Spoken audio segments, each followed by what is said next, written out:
all the shit in here. I didn't have to sell you. Y'all do your money and love is it well. I do just what they tell you. Right there, that's what I'm talking about. I do just what they tell you. Right there, that's what I'm talking about.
I do this all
So as the title says, this will be going over my experience and friendship that I had since 2005 with Scott Putesky, better known to the world as Daisy Berkowitz, co-founder of Marilyn Manson and the Spooky Kids.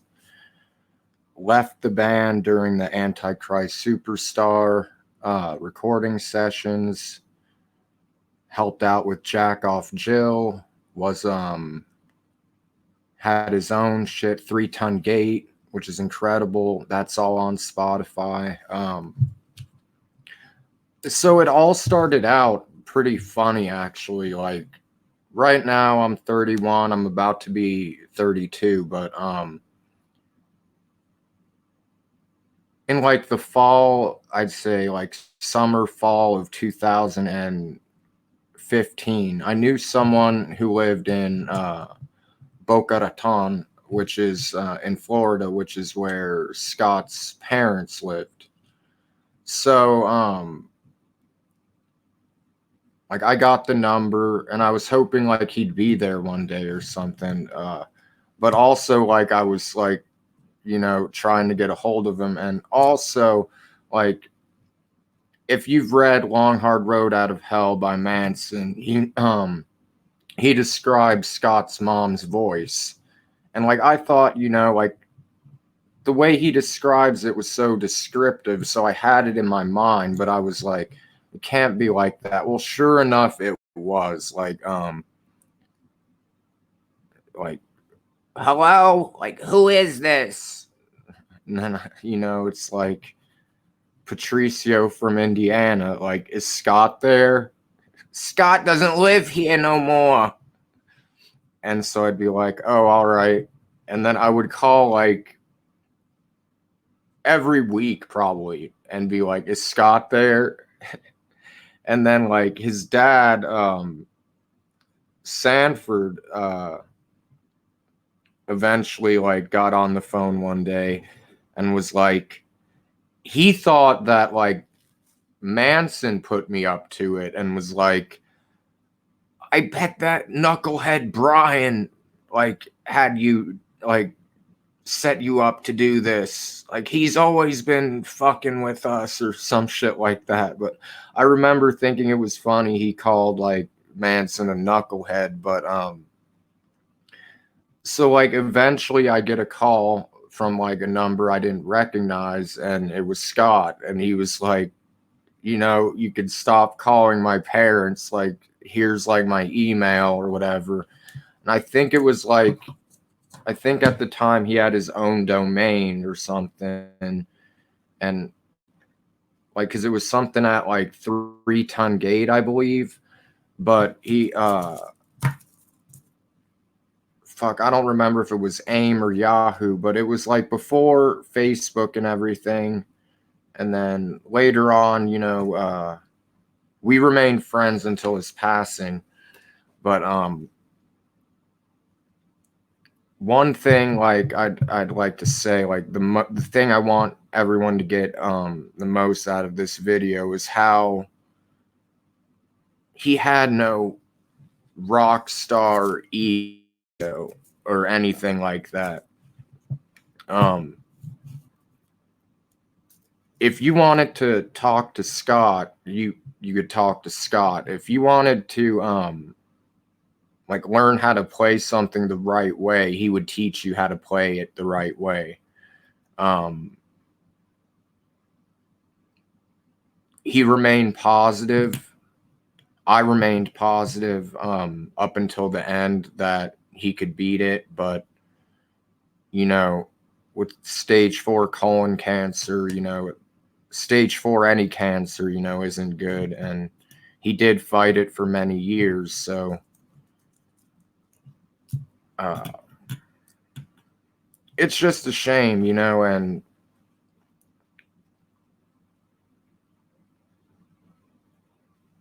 I remember like the one thing, like I was saying, the one thing I want everyone to get out of this the most is that even though there was that split, you know, up until the end,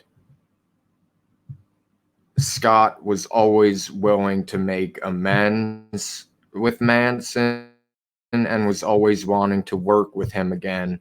Like as long as like the contract was like right. You know, he didn't want to get fucked over or anything, but in addition to that, he was very, very proud of his work um in the band. Like from the beginning, shit that wasn't used for Antichrist Superstar, shit that made it.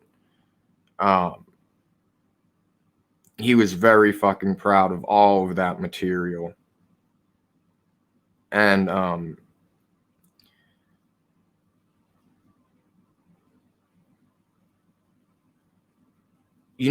he had his friends and family, in the real world, like in his vicinity and all, but his friends and like the fans on the internet, it was a very like tight knit group, very tight knit, to where like we all use screen names, like on when he would go live on for his track race on Ustream, I believe. But when he'd do a track race, which was like once a month, I think, like on a Wednesday, because he was going through chemo and there were times he wouldn't feel good, and understandably, there'd be maybe like 5 people there. We'd all be getting along, he'd be answering questions, giving guitar lessons, or like maybe he'd do a performance. That it would be whatever, it was a fun hangout. And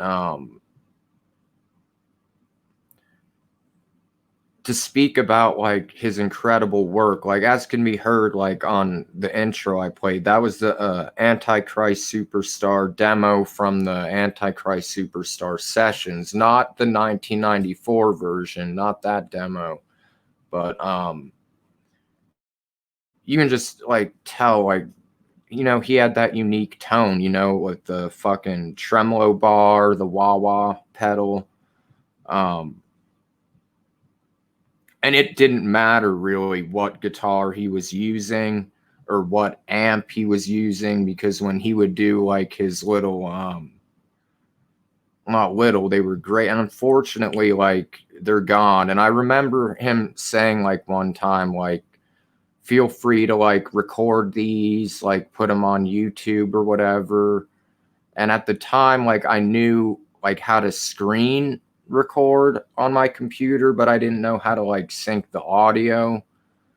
So like I remember one time, like, see the way he taught, like, for example, like one time he was like going over Lunchbox and shit. And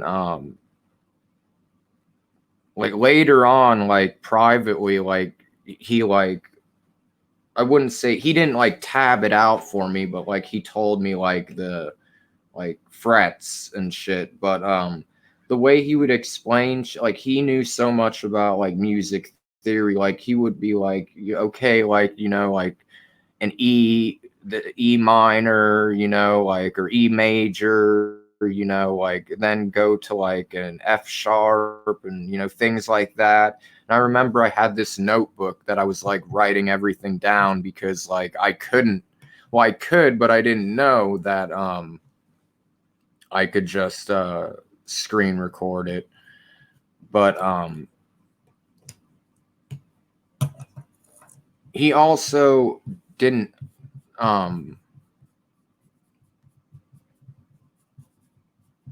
just talk about Manson. Like, I noticed like there were not a lot, but there were a certain number of people who would, for example, only ask him about Manson or other things of the nature. And I never wanted to like bother him, with that, with like the past and shit, unless he was like bringing it up, like I became a Manson fan like during the Smells Like Children era when I was like 5. And I would like read the circus magazines and shit, which is no longer a magazine anymore. But if anyone remembers, like, it was dope. I remember like getting pissed when like it was announced, like finding out through Circus Magazine that Zim Zum was like gonna be replacing Daisy, and then even more like pissed when I found out John 5 was gonna be replacing Zim Zum. Not that John 5 isn't an incredible guitarist, but Like, so I had always been like a huge fan of Daisy, like his playing style, it's just so unique and just adds that like it's like unmistakable. Like just the way he does shit with like the harmonics, like the sounds and everything. Like I said, to where you don't even really need, it doesn't matter what amp or what guitar you're using, like, because when he would play for us, that's what I was getting at. When he would play for us, he'd use like a little like battery powered amp that's like, I'd say smaller than this little radio, like probably like half the size of the radio, and it still like had that classic like unmistakable tone.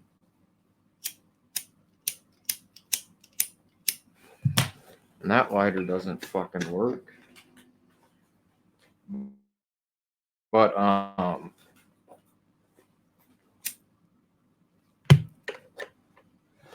and then for those who like think like we weren't friends or whatever, or that we didn't know each other, I'll just like throw this out here real quick.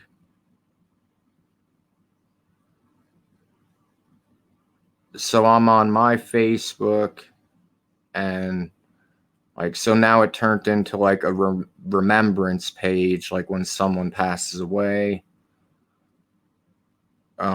We hope people who love Scott will find comfort in visiting his profile to remember and celebrate his life, learn about the legacy, contact setting, and memorialized accounts on Facebook. But here, right here, friends, zoom in.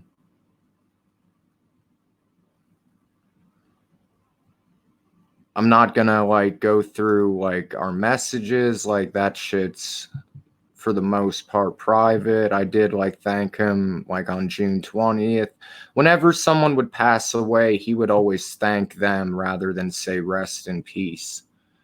Um, but I'll just go and show you like how, like, an example of how he really held no bitterness. Like, if he held bitterness, I don't think he'd like really have pictures up of Manson. I'll go to his photos and shit. Yeah, even he's uploading like old shit, or he was. There's Manson, Courtney Love, Twiggy, old ass pictures.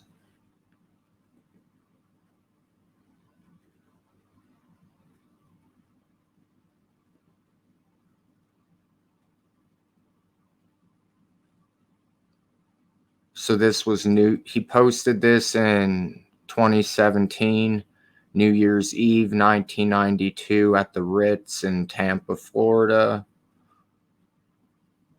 There he is right there. This is pre-Twiggy, because there we got Brad, also known as Gidget. This is 1992. Again, this is like right near his passing, and he really is like reflecting upon all of like the great memories.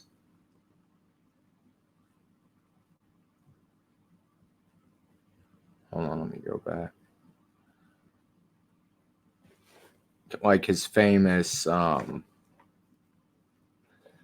this went through several paint jobs, he explained, but this was what he called the Satone, the 1988 Yamaha RGX 612S, the guitar that started it all. And then the devil face design was painted by him in 93. He would bring this out sometimes live, or if you were just video chatting with him.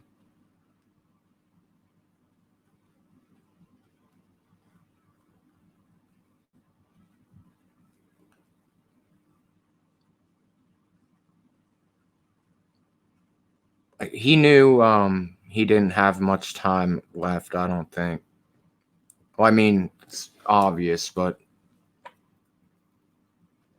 I remember his announcement that, like, yeah, here he is wishing Gidget Geen a happy birthday.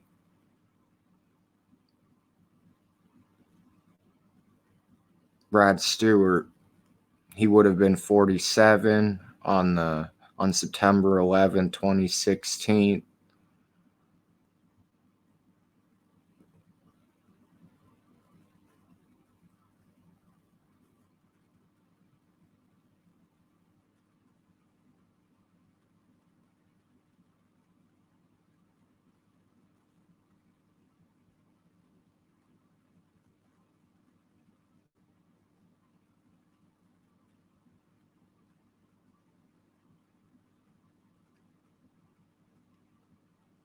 I mean, even in the hospital, he'd stay positive.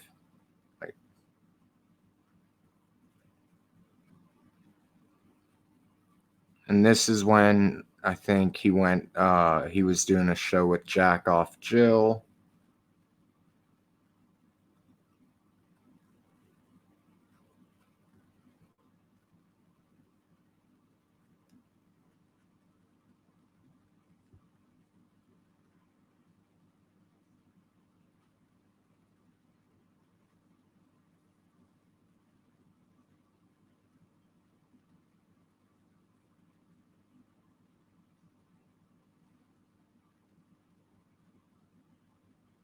This is when we still had hope back in 2014 about finishing a round of the chemo treatment. But, you know, even when he was like undergoing the severe treatment, he was still composing, always like doing music.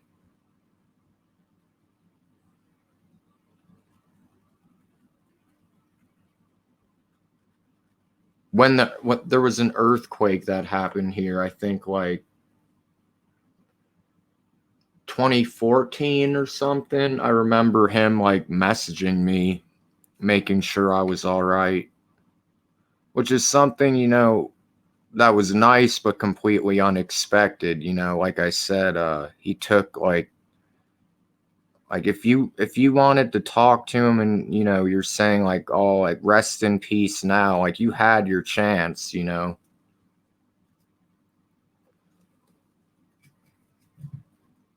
He was the definition of kindness. We also had a lot in common too, as we were both adopted.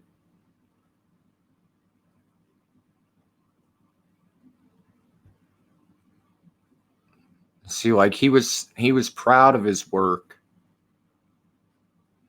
The vinyl of the debut, Portrait of an American Family.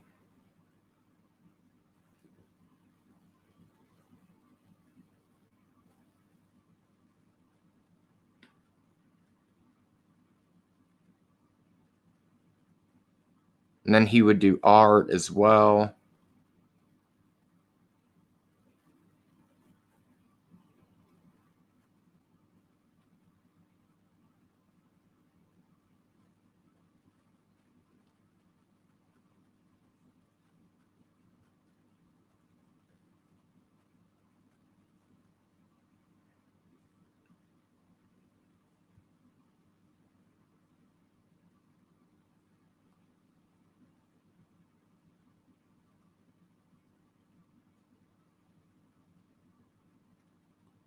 So in 2015, I remember seeing him like it notified me that he had made a post, and he announced that he had collaborated with an artist by the name of Justin Symbol on 2 songs, and I remember like checking it out, seeing what it would be, you know, like I said, like his guitar tone is very unique and very him. I feel like those who know him know that he's like guitar genius, but in the guitar world, I feel like he's extremely, extremely underrated. But so I checked out the first song I heard, which he was in actually, is Purgatory, the song called Purgatory by Justin Cymbal. You can look it up. There's the music video. Scott's in it. It was filmed at a different location, but he's doing like his guitar solo, which he taught me as well. And Axel Sin, one of Justin's touring guitarists, actually told me like he watched my video to learn how to play it. That video is still up as well, like from way back. But so that led to another like interesting part of my life, because I really enjoyed the song Purgatory and I really enjoyed the song Control, which were two songs that were the two songs that he contributed guitar on. And with that whole situation, like I think I left like a comment on YouTube, and then like, great work, like, you know, I heard about this from Scott, blah blah blah. And then I saw that like there was a Facebook page for Justin Cymbal, which, while that's his name, like at the time, like Justin Cymbal, it was kind of like a band at the time. Right now, it's the God Bombs, which are great. But so I liked the band's page, and I think I like on a review, or like, you know, you can review it. I was like, great work with Scott, like whatever. So at the time, their guitarist, Matt Minion, Justin Cymbal's guitarist, he messages me and he's like, hey, like, thanks for like liking the band, whatever, like, and stuff. And like goes behind Justin's back, like unintentional, like I didn't know and I didn't ask for, but he like starts like sending me all these like demos, like, and like I'm telling like Justin, like, I really like these lyrics, and he's like, well, how did you know about those songs or whatever? And I'm like, oh, like, you know, well, like Matt showed me. And like I don't think he was like that fucking happy with Matt about that, but like nothing happened out of that situation. But what did happen is, I still to this day, I don't know, I haven't talked to Justin in a while, but I don't know if because of my Facebook page or because of like my music page or my SoundCloud, I don't know what, but like at the time I was known for making like trap beats and shit, like before trap became like a global fucking thing, like from back in the day. And like I was working with like, I had been working with like some really amazing up and coming artists from Naptown. So I don't know if like he knew that, or he saw that I was a multi-instrumentalist. I don't know what, but like from the time period of like me seeing Scott post like that he's featured in this music video and did 2 songs, like next day get a friend request from Matt Minion, and then I'd say maybe 3 days later I get like a friend request from Justin. And like one of the first things like he asks me, without even me like mentioning it, like that I'm a musician or that I'm anything, like he just is like, hey, like I'm doing like a remix album, and I want you to do a remix for Control, which is one of the songs that you know, Justin, I mean that Daisy performed guitar on. So the way I approach my remixes is different than, I guess, or it depends on the producer, I guess, because everyone has their own way. But the way I approach my remixes is I prefer the isolated vocal track and the BPM, obviously, and then I'll go in just listening to the vocals and the vocal melody, and I'll completely like transform the song into like something completely different. Um, my remix for Control is on my page if you want to listen to it, as is the music video for Control and various live performances from Justin. But I don't have that on my iTunes right now. I can look for it real quick. I'll just give you a quick preview of like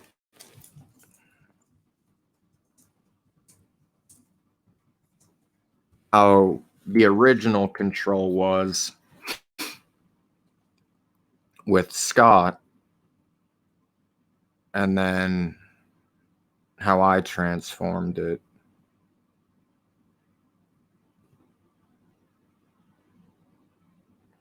So the album that featured Scott on 2 songs was called Voidhead, and track number 3 was Control featuring Daisy Berkowitz, which goes like this.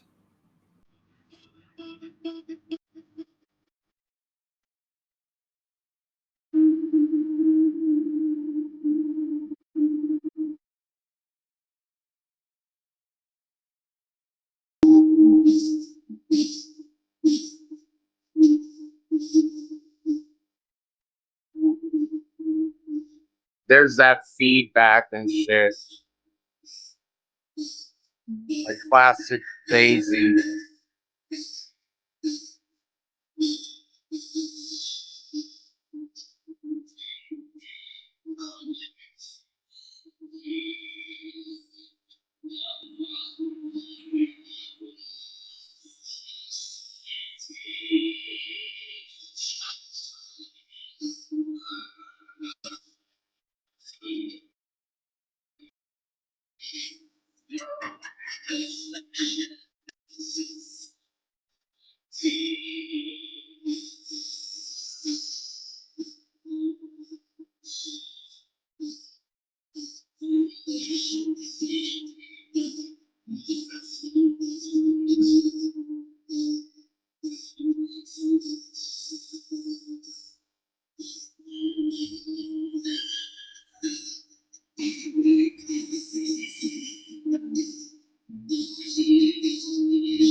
So that was like the original, and then when I got the vocals,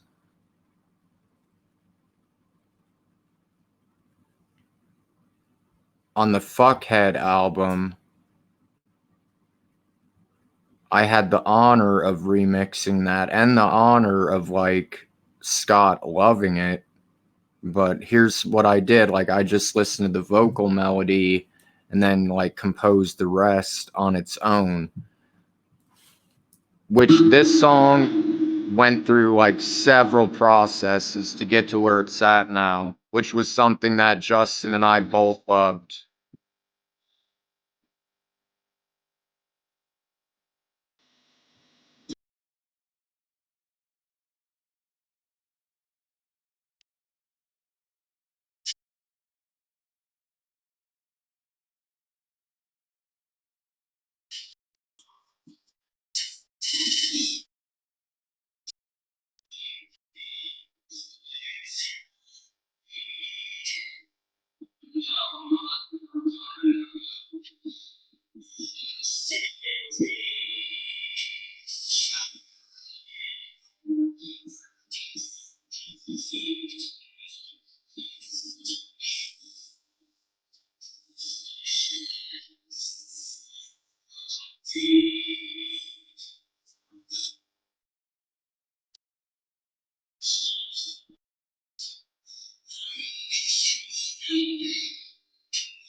So that's just like how I remixed it, and that made the Fuckhead album from Justin Symbol. But back to Voidhead, like a song where you can like really hear like, you know, Daisy is Purgatory, which like I said is the first song I ever heard, which is this right here.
But yeah, there was that solo, and I would always like ask Scott, you know, because unfortunately Justin and Scott never got to perform that song live whenever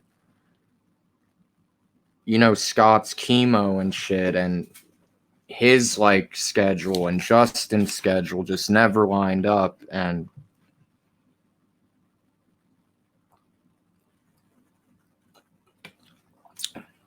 when Scott and I would talk about those songs, like he was also like very proud of them and would always be like, you know, tell Justin, you know, like, hey, you know, I'd really would love to perform these just when the moment's right.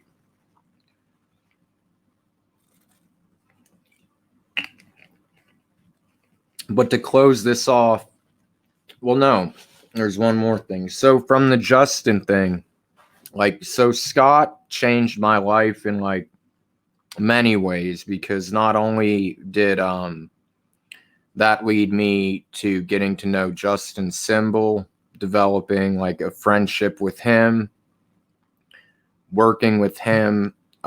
It also that put me out there to meeting some other artists who I speak to this day, such as Maddie Corvin from Corvin's Breed. I've done some great work with Ryan Frankenstein from Our Frankenstein. I've done some solo songs with him, as well as some remixes. And none of that would have been possible without Scott. But to close this off, I'll just give you guys like an example of like if someone asked him like how something's played, or if he just decided to do like a rundown, for example, like say like someone was like tourniquet or whatever, he would just be like,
and then he would go through like going like by note, like instead of Fred he would like say like the note. And like me, I've always been like taught naturally, like a natural learner, and like by ear or by tab. So like I remember like with Lunchbox for like one part, like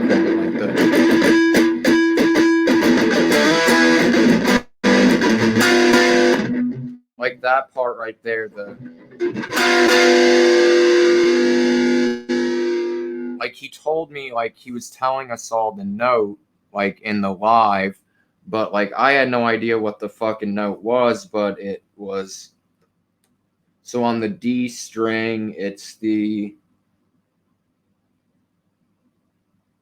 9th fret on the D string, and then the 10th fret on the G string. So like that's all he told me, and then it was like, oh well shit. So like, which was like the complete opposite than the beginning, which is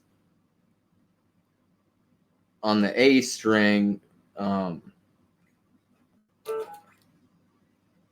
it's the 10th fret on the A string and the 9th fret on the D string, and then it just changes, so it's like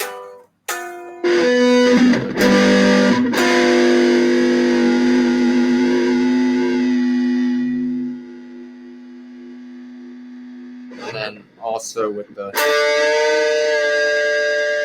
and then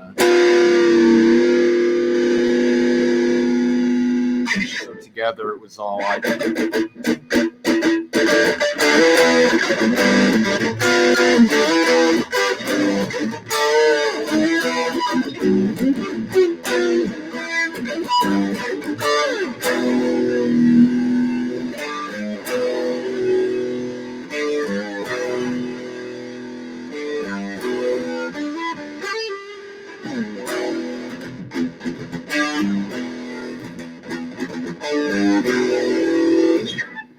and then I remember like he'd have like completely different ways that like normally like it would be played by like future guitars, like the chorus, like it would be like an E major,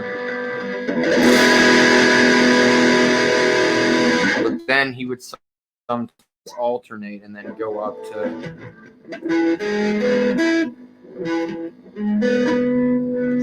a higher up rather than, so the chorus would sometimes be like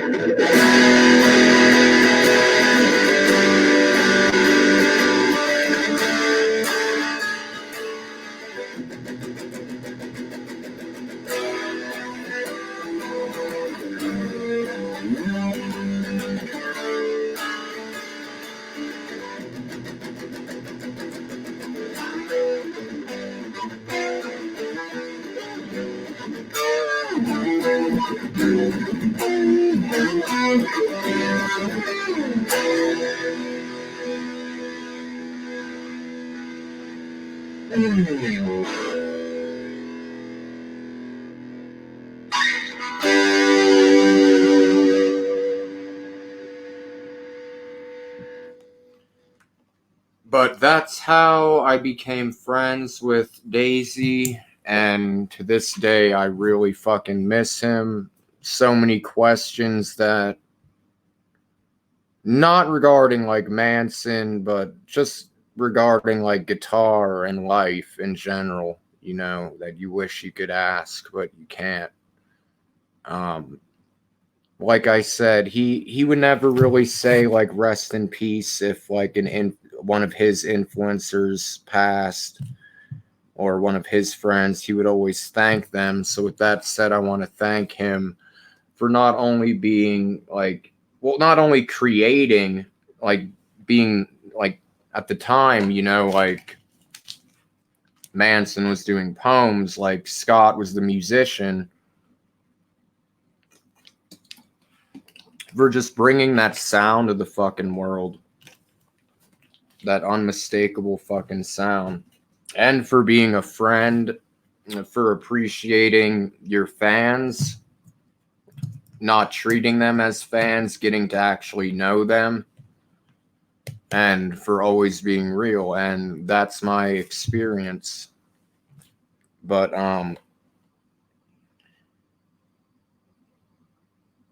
his music definitely will live on, like as long as I'm alive, and as long as like I'm sure, you know, everyone's alive that has been impacted by like his songs or his friendship. So with that said, peace everyone.